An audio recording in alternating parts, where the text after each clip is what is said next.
This is quite philosophical because you're asking me about emotions. Explain in Basque how you ask someone about emotions from their place of birth or place that they enjoy being.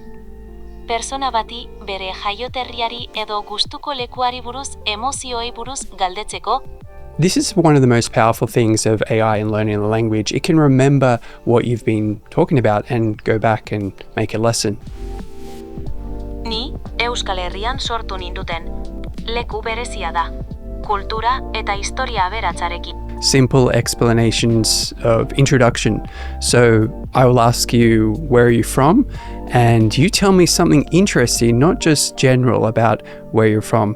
For example, I'm from Sydney. You may know the Opera House, or you may know some of the surf breaks, popular beaches like Bondi. Well, I'm actually from the south of Sydney, a place that has really nice natural landscape. You have the Port Hacking River, you have Wanda Beach, Allura, all these local places that I grew up going to the ocean, enjoying the waves. So give me an example like that, be specific, and I'll try my best to understand. Adibidez, gure hizkuntza, euskara, oso zaharra da, eta munduko hizkuntza bakanetakoa da. Gainera, hemen, mendi eta itsaso paregabeak daude. Esateko batarako, baditugu itsaslabar zoragarriak eta herri txiki politak. Can you now remember what I said to you about where I'm from is Sydney and about the different beaches and places like Allura and the Port Hacking River, and explain that, or just translate it into Basque? Esan didazu Sydneykoa zarela, eta Sydney Operaren etxea edo Bondi bezalako hondartzak ezagunak daudela. Berez, Sydneyren hegoaldetik zarela, eta Port Hacking ibaia eta Allura bezalako hondartza lokalak daudela. Please ask me a few questions about where I'm from in Sydney, be specific, and pretend that you have already visited those places and describe them. Imaginatuko dut Sydneyko hegoaldeko leku horietan egon naizela. Prest? Galdetuko dizut. Allura hondartzan egon zarenean, zera ikitutu zaizu Hango itsasoa eta ingurua. Eta Port Hacking ibaian, zer pentsatu zenuen hango natura eta lasaitasunari buruz? Ask me those questions again and make them more simple.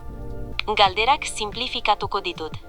Lehenik, Allura hondartzari buruz. Gustatu zitzaizun? Zergatik. Eta ondoren, Port Hacking ibaiari buruz. Zer sentitu zenuenan zeundela?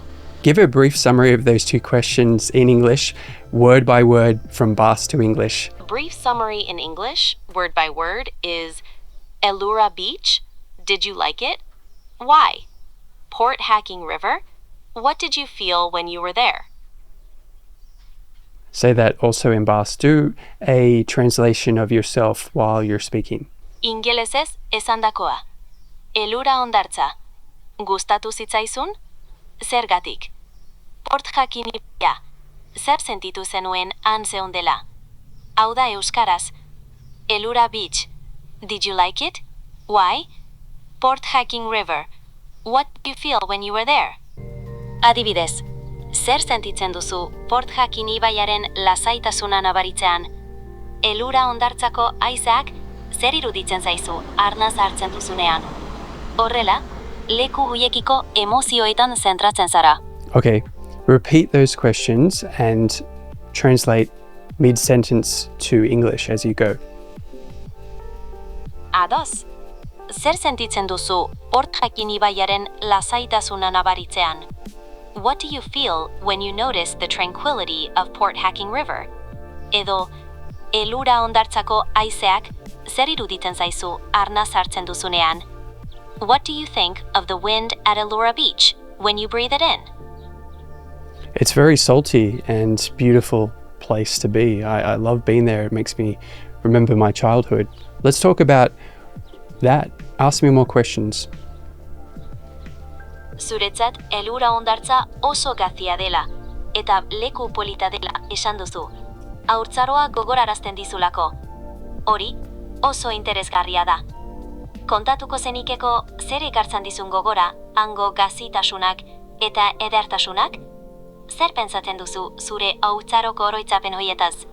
Well, I think you've given me a lot to think about, both in philosophical language mode, but also how I could continue to learn Basque with you. I'm making videos online. I'm trying to also be aware of the implications of this technology. Anne, can you summarize that in English and Basque to stay safe and remember what you tell AI or anything? Esan didazu seguru mantentzeko eta AI-ri informazio personalik ez emateko.